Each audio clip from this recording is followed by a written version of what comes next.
Pequeno Tratado das Grandes Virtudes, André Comte Sponville, editora Martins Fontes, São Paulo, 1999, tradução de Eduardo Brandão. Capítulo 11. A humildade. A humildade é uma virtude humilde. Ela até duvida que seja uma virtude. Quem se gabasse da sua, mostraria simplesmente que ela lhe falta. Isso, todavia, não prova nada. Não nos devemos gabar, nem nos orgulhar de nenhuma virtude. E é isso que a humildade ensina. Ela torna as virtudes discretas, como que despercebidas de si mesmas, quase negadas. Inconsciência é antes uma consciência extrema dos limites de qualquer virtude e de si.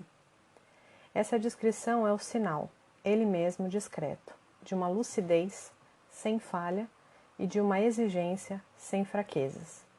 A humildade não é a depreciação de si, ou é uma depreciação sem falsa apreciação. Não é a ignorância do que somos, mas ao contrário, conhecimento, ou reconhecimento de tudo o que não somos. É seu limite, pois refere-se a um nada, mas é isso também que ela é humana. Tão sábio quanto quiser, mas enfim, é um homem, o que é mais caduco, mais miserável e mais nada. Sabedoria de Montaigne, sabedoria da humildade. É absurdo querer superar o homem, o que não podemos, o que não devemos fazer. A humildade é virtude lúcida, sempre insatisfeita consigo mesma, mas que o seria ainda mais se não o fosse. É a virtude do homem que sabe não ser Deus. Assim é a virtude dos santos, quando os sábios, fora Montaigne, às vezes parecem desprovidos dela. Pascal não está de todo errado ao criticar a soberba dos filósofos. É que alguns deles levaram a sério sua divindade, sobre a qual os santos não se iludem. Divino eu? Seria preciso ignorar Deus ou ignorar a si mesmo. A humildade recusa, pelo menos, a segunda dessas duas ignorâncias, e é nisso, antes de tudo, que ela é uma virtude. Está vinculada ao amor à verdade e a ele se submete. Ser humilde é amar a verdade mais que a si mesmo. É nisso também que todo pensamento digno desse nome supõe a humildade. O pensamento humilde, isso é, o pensamento, opõe-se nisso à vaidade, que não pensa, mas crê em si. Dirão que essa humildade não dura muito, mas o pensamento também não. Daí os orgulhosos sistemas. A humildade, por sua vez, pensaria antes sem crer em si. Ela duvida de tudo, especialmente de si mesma. Humana demais. Quem sabe se ela não é a máscara de um orgulho muito sutil. Mas tentemos antes de tudo defini-la. A humildade, escreve Spinoza, é uma tristeza nascida do fato de o homem considerar sua impotência ou sua fraqueza. Essa humildade é menos uma virtude do que um estado, é um afeto, diz Spinoza. Em outras palavras, um estado de alma. Se alguém imagina sua própria impotência, sua alma se entristece por isso mesmo. É a experiência de nós todos, e seria enganoso fazer dela uma força. Ora, a virtude, para Spinoza, não é outra coisa. Virtude é força de alma e sempre alegre. A humildade, portanto, não é uma virtude, e o sábio não tem por que se preocupar com ela. É possível, no entanto, que seja apenas uma questão de palavras. Não apenas porque a humildade, para Spinoza, sem ser uma virtude, é, não obstante, mais útil que prejudicial. Ela pode ajudar quem a pratica a viver, enfim, sob a condução da razão, e os profetas tiveram razão de recomendá-la. Mas também e sobretudo porque Spinoza tem em vista expressamente um outro afeto, positivo, que corresponde exatamente à nossa humildade virtuosa. Se supusermos um homem concebendo sua impotência porque ele conhece algo mais potente que ele mesmo, e por esse conhecimento delimita sua potência de agir, estaremos concebendo, então, apenas que esse homem se conhece distintamente, isso é, que sua potência de agir é secundada. Essa humildade é de fato uma virtude, pois é uma força maior para a alma, conhecer-se adequadamente. O contrário da humildade seria o orgulho. E todo orgulho é ignorância. Ao mesmo tempo que se conhece outra coisa maior. Sem tristeza, por que não se cessa de amar unicamente a si? Portanto, apesar de alguns tradutores, evite-se confundir a humildade com a micropsúquia de Aristóteles, que é a mais bem invertida por baixeza ou pequenez. De que se trata? Estamos lembrados de que toda virtude para Aristóteles é uma cumeada entre dois abismos. Assim é no caso da magnanimidade, uma grandeza de alma. Quem se afasta dela por excesso cai na vaidade. Quem se afasta por falta cai na baixeza. Ser baixo é privar-se daquilo de que se é digno, é desconhecer o seu valor real, a ponto de se interditar qualquer ação um pouco elevada por nunca se acreditar capaz dela.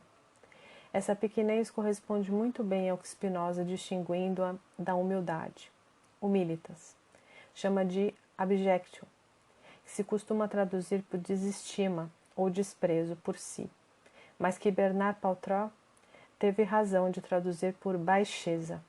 A baixeza, abjectio, é fazer de si, por tristeza, menos caso do que seria justo.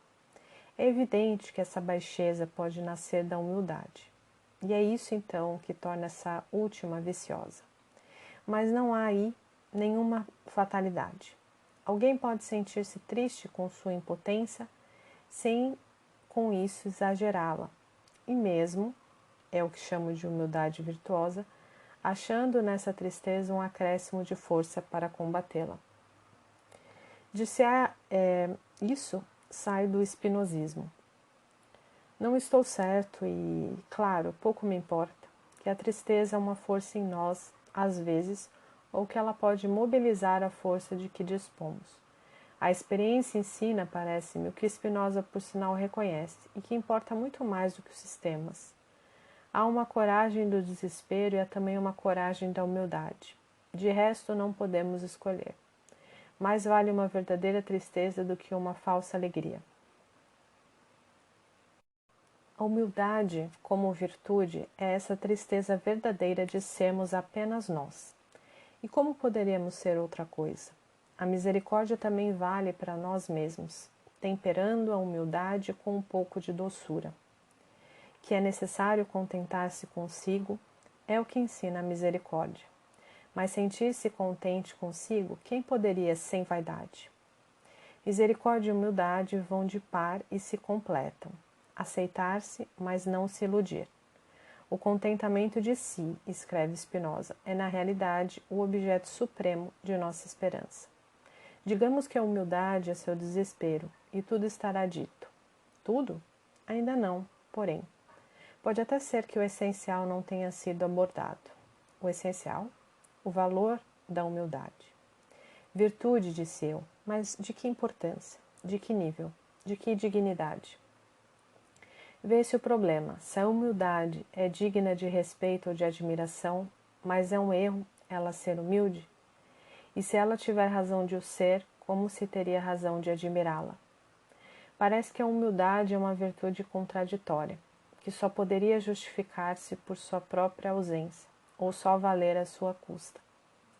Sou muito humilde, autocontradição performática. Falta-me humildade. É um primeiro passo em sua direção. Mas como um sujeito pode valer desvalorizando-se? Alcançamos aqui no fundo a dupla crítica kantiana e nietzschiana da humildade. Vejamos um pouco os textos. Na doutrina da virtude, Kant opõe legitimamente o que chama de falsa humildade ou baixeza ao dever de respeitar em si a dignidade do homem como um sujeito moral. A baixeza é o contrário da honra, explica ele, e aquela é tão certamente um vício quanto esta uma virtude. Kant apressa-se, evidentemente, em acrescentar que também existe uma verdadeira humildade, humilitas moralis, da qual ele dá essa bela definição, aspas, a consciência e o sentimento de seu pequeno valor moral em comparação com a lei e a humildade. Fecha aspas. Longe de atentar à dignidade do sujeito, essa última humildade a supõe. Não haveria razão alguma para submeter à lei um indivíduo que não fosse capaz de tal legislação interior. A humildade implica elevação e a confirma. Submeter-se à lei é uma exigência da própria lei. A humildade é um dever. O fato é que Kant a mantém dentro de limites rigorosíssimos, bem aquém, diga-se de passagem, dos hábitos cristãos, ou apenas católicos, e mesmo parece-me de certa disposição espiritual de que os místicos, e não só no Ocidente, atestam a generalidade, em todo caso, para quem leva a sério o que eles têm a nos dizer, o valor. Ajoelhar-se ou prosternar-se até o chão, mesmo para tornar sensível a si a adoração das coisas celestes, é contrário à dignidade humana. Escreve Kant. E isso é bonito. Mas é verdade?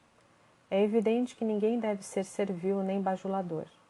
Mas será necessário, para tanto, e contra as tradições espirituais mais elevadas e mais comprovadas, condenar também, por exemplo, a mendicidade?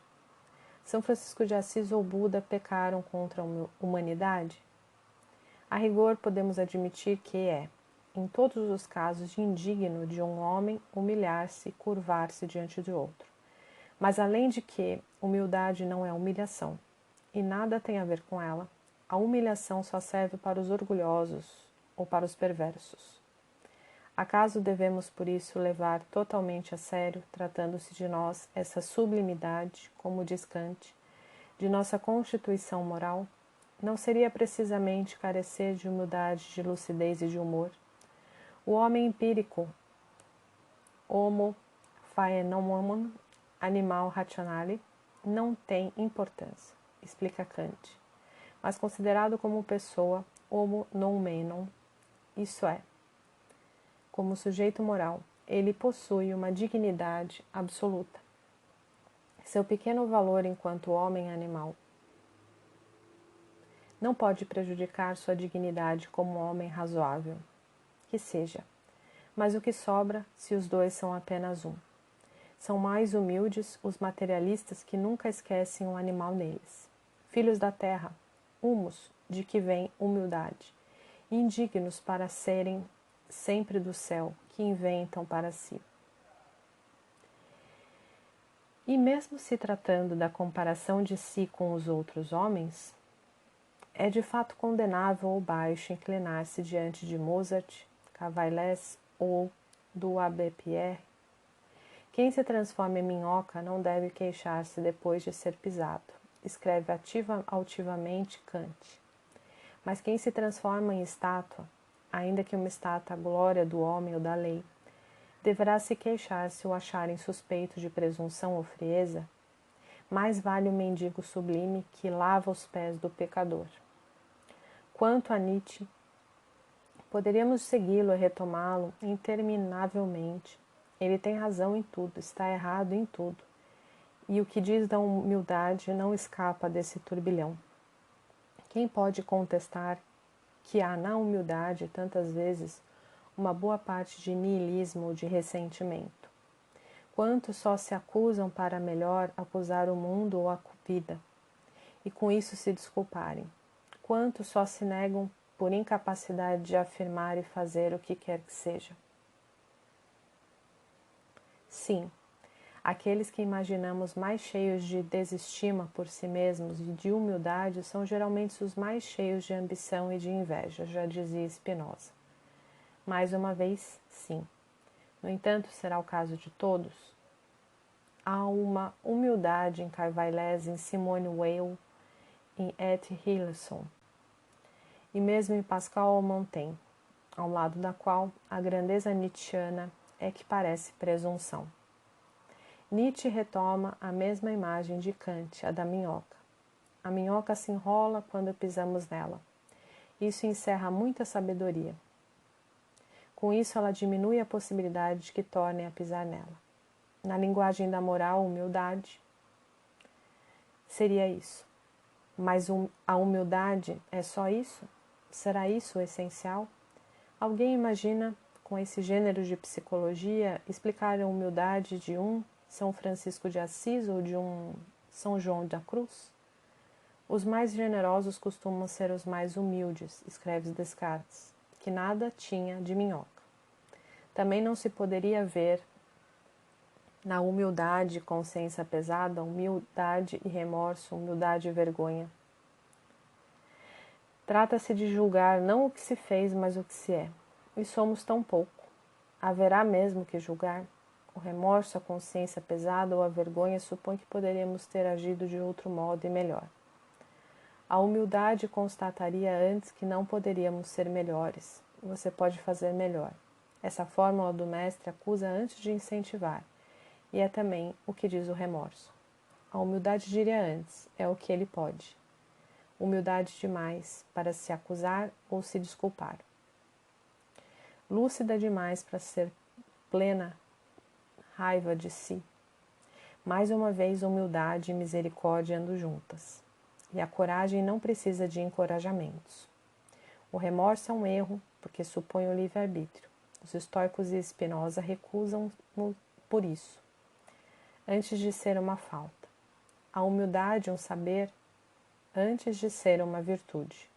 Triste saber, se quisermos, porém, mais útil ao homem do que uma alegre ignorância. Mais vale se depreciar do que se enganar. Sem confundir uma com a outra, poderemos aplicar a humildade a fortiori, pois ela não supõe a ilusão do livre-arbítrio, nem mesmo aumento de sofrimento. O que Spinoza diz da vergonha. Embora seja triste, na realidade, o homem que tem vergonha do que fez é, no entanto, mais perfeito do que o imprudente que não tem nenhum desejo de viver honestamente. Mesmo triste, o homem humilde é, entretanto, mais perfeito do que o imprudente pretensioso. É o que todos sabem, mais vale a humildade do homem de bem do que a arrogância satisfeita do canalha, e que faz Nietzsche estar errado. A humildade é a virtude de escravo, diz ele. Usamos, altaneiros e orgulhosos, nada tem a ver com ela. Toda humildade lhe é desprezível. Admitamos, mas o desprezo não é mais desprezível do que a humildade e a glorificação de si mesmo, graças à qual o aristocrata se reconhece. É compatível com essa lucidez, da qual, aliás, Nietzsche, e com razão, faz a virtude filosófica por excelência? Conheço-me demais para me glorificar do que quer que seja, objetaria o homem humilde. Preciso, antes de toda a misericórdia de que sou capaz, apenas para poder me suportar. O que é mais ridículo do que bancar o super-homem? Para que deixar de crer em Deus, se é para se enganar a esse ponto sobre si mesmo? A humildade é o ateísmo na primeira pessoa. O homem humilde é ateu de si, como o não crente o é de Deus. Por que pretender quebrar todos os ídolos se é para glorificar o último, o eu? Se é para celebrar seu próprio culto? Humildade igual à verdade, dirá Jankelevich. Como isso é mais verdadeiro e mais humilde do que a glorificação nietzschiana. Sinceridade e humildade são irmãs. A implacável e lúcida sinceridade, a sinceridade sem ilusões é, para o sincero, uma lição contínua de modéstia e vice-versa. A modéstia favorece o exercício da autocóspia e sincera. Esse também o espírito da psicanálise, sua majestade o eu, como diz Freud, nela perde seu trono, pelo qual, sobretudo, ela é estimável. Deve-se amar a verdade ou amar a si. Todo conhecimento é uma ferida narcísica. Devemos então nos odiar como queria Pascal? Claro que não, seria faltar com a caridade, a qual todos têm direito, inclusive nós mesmos, ou antes que dá a cada um, para além de todo direito, o amor que cada um não merece, mas que o ilumina como uma graça injustificável e devida, gratuita e necessária. O pouco de amor verdadeiro mesmo nos dizendo respeito, mas então ele não se refere mais ao ego, ele o atravessa, de que às vezes somos capazes. Amar ao próximo como a si mesmo e a si mesmo como um próximo. Onde está a humildade? Dizia Santo Agostinho. Essa também a caridade. É que a humildade leva ao amor, como o Jankelevich recordou, e todo amor verdadeiro, sem dúvida, a supõe. Sem a humildade, o eu ocupa todo o espaço disponível. e só vê o outro como objeto de concupiscência e não de amor, ou como inimigo. A humildade é esse esforço pelo qual o eu tenta se libertar das ilusões que tem sobre si mesmo e porque essas ilusões o constituem pelo qual ele se dissolve. Grandeza dos humildes. Eles vão ao fundo de sua pequenez, de sua miséria, de seu nada, onde não há mais nada, onde não há mais que tudo. Ei-los sós e nus, como qualquer um, expostos sem máscara ao amor e à luz.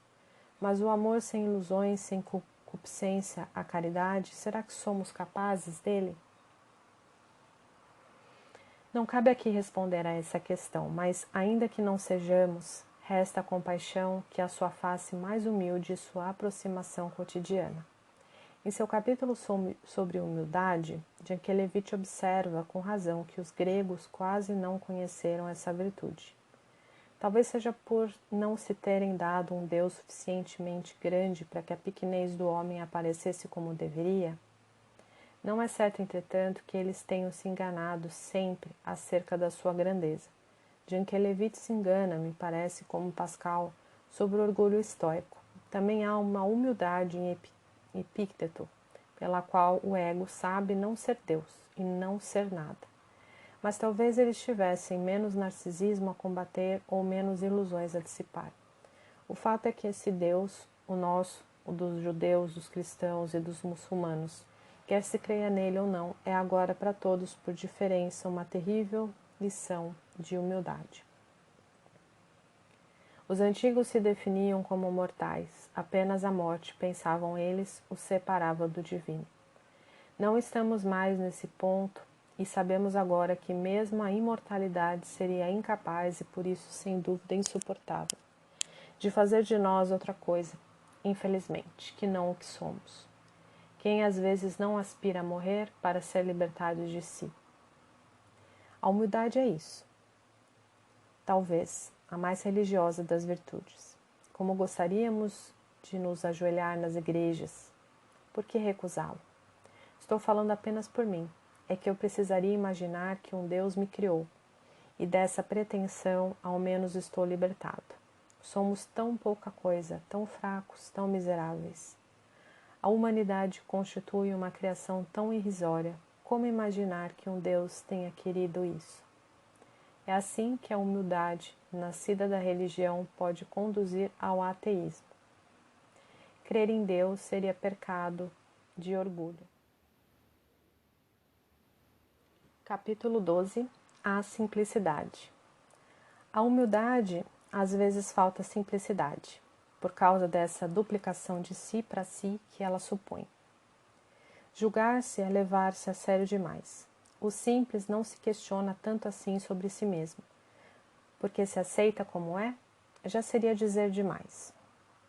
Ele não se aceita nem se recusa, não se interroga, não se contempla, não se considera, não se louva nem se despreza. Ele é o que é, simplesmente, sem desvio, sem afetação ou antes, pois ser lhe parece uma palavra grandiosa demais para tão pequena existência.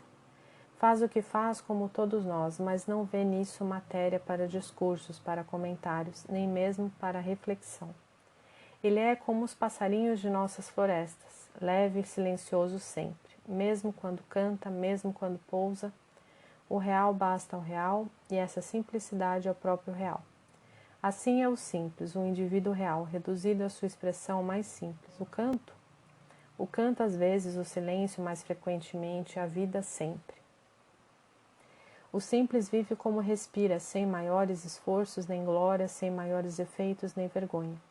A simplicidade não é uma virtude que se some à existência.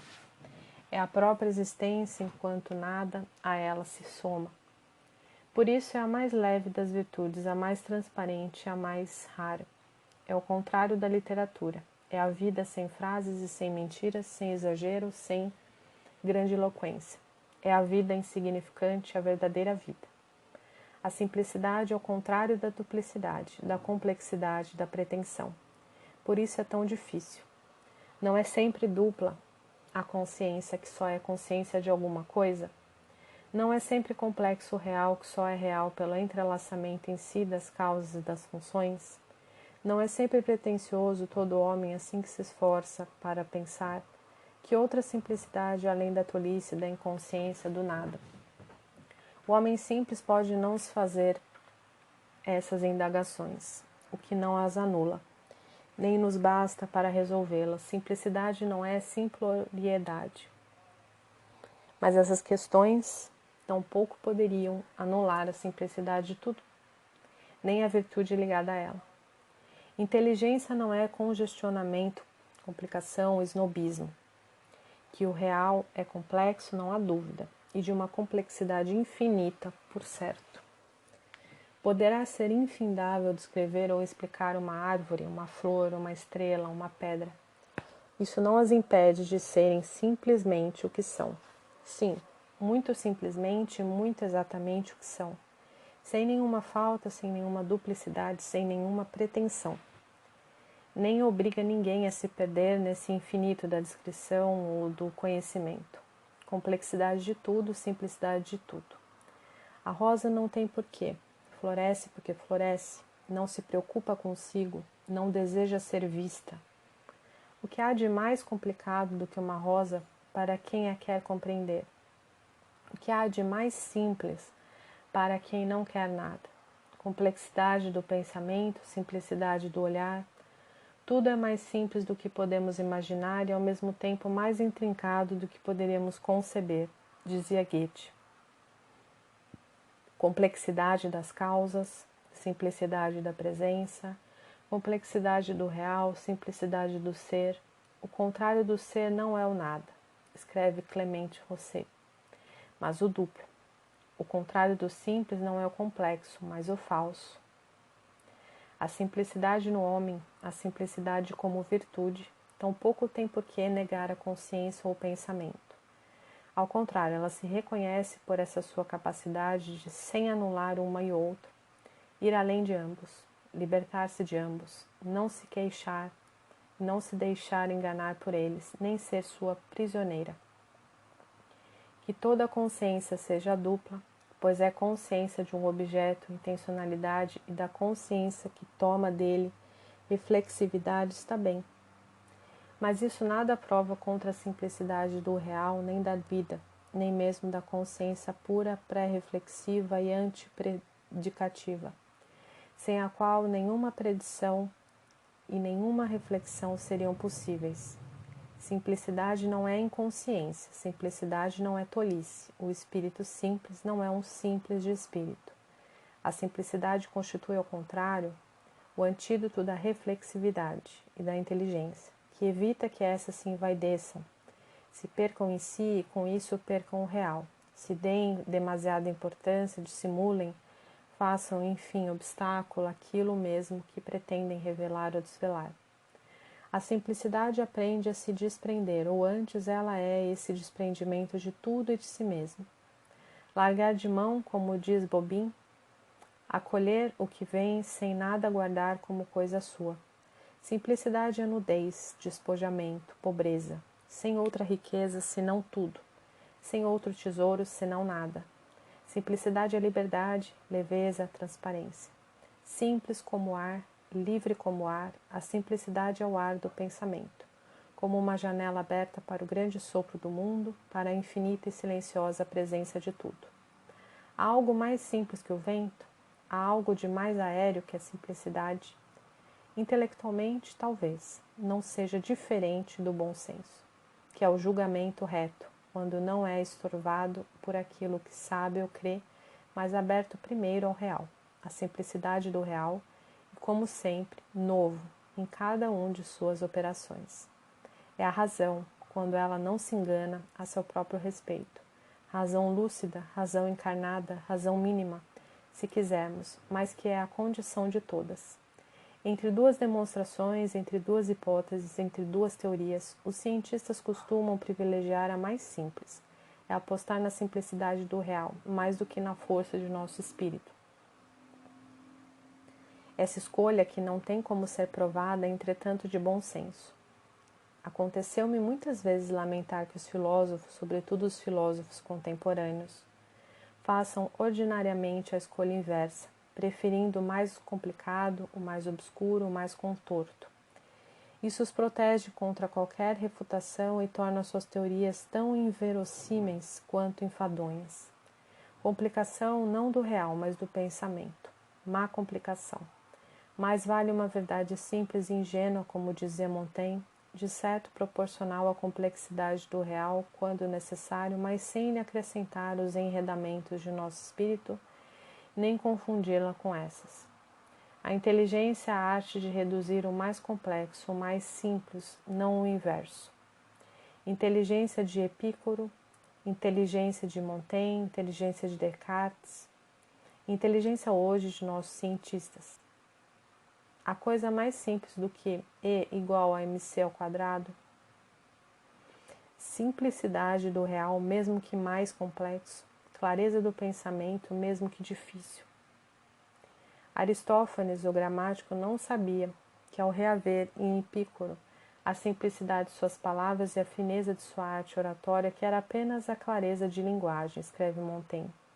Por que complicar quando se pode simplificar, demorar quando se pode abreviar, obscurecer quando se pode esclarecer? E que vale um pensamento que não o pode? Prestamos a nossos sofistas uma obscuridade afetada. Não acredito nisso. É profundidade que eles afetam e a obscuridade é necessária a ela. Uma água pouco profunda só pode iludir se for turva. Seus argumentos seriam mais convincentes se fossem mais claros. Mas se fossem convincentes, precisariam ser obscuros? Isso não data de hoje. A escolástica é eterna, ou antes cada época tem a sua. Toda geração tem seus sofistas, seus intrujões, seus preciosos ridículos, seus pretensiosos. Descartes, contra os de seu tempo, soube dizer o essencial que também vale contra os do nosso. Sua maneira de filosofar é muito cômoda para aqueles que só têm espíritos muito medíocres, pois a obscuridade das distinções e dos princípios de que se servem permite-lhes que falem de todas as coisas tão ousadamente, como se delas soubessem, e que sustentem tudo o que dizem contra os mais sutis e mais hábeis, sem que se tenha meios de convencê-los. A obscuridade protege, a complexidade protege. A isso Descartes também opõe os princípios muito simples e muito evidentes, que utiliza, os quais tornam a sua filosofia compreensível para todos e discutível por todos. Não pensamos para nos proteger. A simplicidade também é uma virtude intelectual, mas é antes de tudo uma virtude moral ou mesmo espiritual. Transparência do olhar, pureza do coração, sinceridade do discurso, retidão da alma ou do comportamento. Parece que só podemos nos aproximar dela indiretamente, por outra coisa que não ela mesma. Porque a simplicidade não é a pureza, não é a sinceridade, não é a retidão. Por exemplo, nota Fenelon. Vêm-se muitas pessoas que são sinceras, sem serem simples. Nada dizem que não creiam ser verdadeiro. Querem apenas pelo que são. Estão sempre se estudando, sempre compassando, medindo-se como com um compasso, todas as suas palavras e todos os seus pensamentos e rememorando tudo o que fizeram por temerem ter feito ou dito demais. Em suma, ocupam-se demais consigo mesmas, ainda que tenham bons motivos, isso ao contrário da simplicidade. Não é claro que seja necessário impedir-se de pensar em si. Querendo ser simples, escreve Fenelon, nós afastaríamos da simplicidade. Trata-se de não afetar nada, nem mesmo simplicidade. Mais vale ser simplesmente egoísta do que afetar a generosidade. Mais vale ser simplesmente volúvel do que afetar a fidelidade. Não mais uma vez que a simplicidade se reduz à sinceridade, à ausência de hipocrisia ou de mentira. Ela é antes a ausência de cálculo, de artifícios, de composição. Mais vale uma simples mentira do que uma sinceridade calculada. Essas pessoas são sinceras, prossegue Fenelon, mas não são simples. Não se sentem à vontade com os outros e os outros não se sentem à vontade com elas. Não encontramos nelas nada de desembaraçado, nada de livre, nada de ingênuo, nada de natural. Preferiríamos pessoas menos regulares e mais imperfeitas, que fossem menos compostas. Eis o gosto dos homens e o de Deus, é o mesmo. Ele quer almas que não se ocupem de si mesmas, como que sempre ao espelho para se comporem.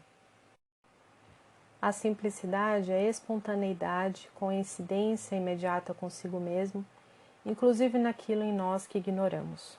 Improvisação alegre, desinteresse, desprendimento, desprezo de provar, de prevalecer, de parecer. Daí essa impressão de liberdade, de leveza, de ingenuidade feliz. A simplicidade, escreve Fenelon, é uma retidão da alma que corta qualquer volta inútil sobre si mesma e sobre suas ações.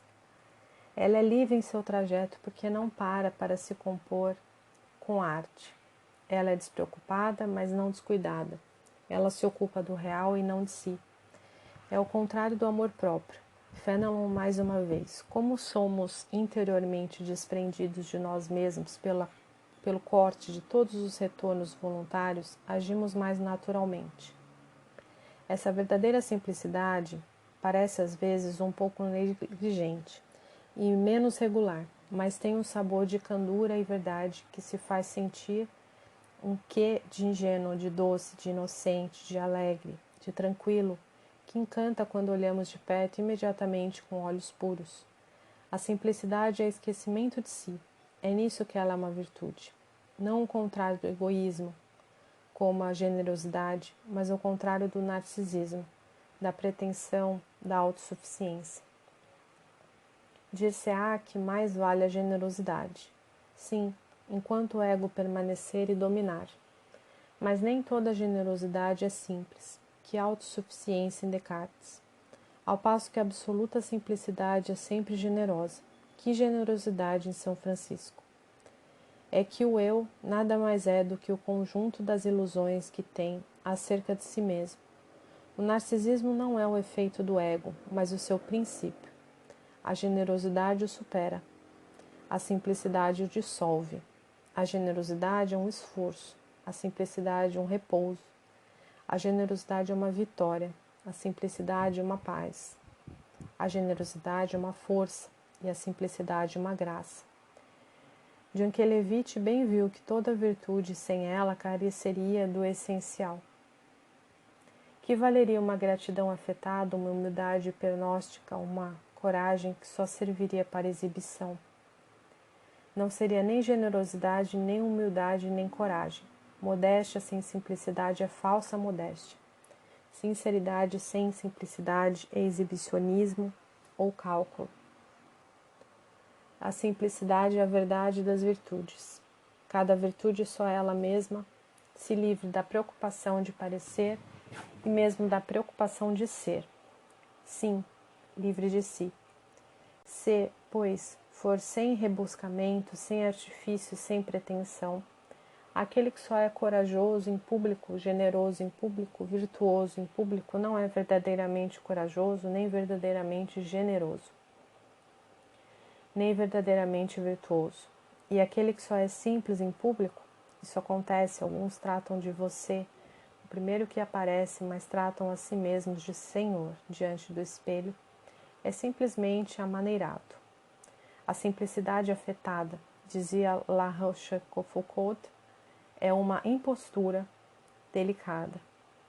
Qualquer virtude sem a simplicidade é, pois, pervertida, como que esvaziada de si mesma, como que cheia de si mesma. Inversamente, uma simplicidade verdadeira, sem suprir os defeitos, torna-os mais suportáveis. Ser simplesmente egoísta, simplesmente covarde, simplesmente infiel, nunca impediu ninguém de ser sedutor ou simpático. Ao passo que o imbecil pretensioso, o egoísta hipócrita ou o covarde exibido são insuportáveis, assim como o bonitão vazio, que banca o romântico ou alardeia suas conquistas. A simplicidade é a verdade das virtudes e a desculpa dos defeitos. É a graça dos santos e o encanto dos pecadores. Que ela não desculpa tudo, no entanto, está claro. Na verdade, é menos uma desculpa do que uma sedução. Mas quem quisesse utilizá-la como tal estaria faltando com a simplicidade. O simples é aquele que não simula, que não presta atenção, ensina a sua imagem, na sua reputação, que não calcula, que não tem artimanhas nem segredos, que não tem segundas intenções, programa, projeto, virtude de infância? Não creio muito. É antes a infância como virtude, mas uma infância reencontrada, reconquistada, como que libertada de si mesma, da imitação dos adultos, da impaciência de crescer, da grande seriedade de viver, do grande segredo de ser si mesmo. A simplicidade só se aprende pouco a pouco. Vejam Clara Haskell, em Mozart ou em Schumann. Nenhuma criança nunca tocará com essa velha senhora as variações em dó maior. Ah, vos dirigez maman, ou as cenas infantis com essa graça, essa poesia, essa leveza, essa inocência. É a infância do espírito, a que as crianças quase nunca têm acesso. O fato de a mesma palavra poder designar também uma forma de tolice ilustra bastante bem o que pensamos da inteligência e o uso que geralmente fazemos dela. Mas isso não esconderia o essencial, que é a própria simplicidade, como uma virtude e como graça. Sopra aí o espírito dos evangelhos. Observai as aves do céu, não semeiam, não colhem, nem recolhem em celeiros, e vosso Pai Celeste as sustenta. Considerai como crescem os lírios do campo. Eles não trabalham nem fiam. A prudência nos lembra de que não podemos viver sempre assim. Virtude intelectual contra a virtude espiritual. Quem não vê que a prudência é mais necessária e a simplicidade mais elevada? O Pai Celeste sustenta bem mal seus filhos e é prudente não viver como uma ave. Mas também sábio por não esquecer totalmente a sabedoria, que é feita de simplicidade. Sabedoria de poeta.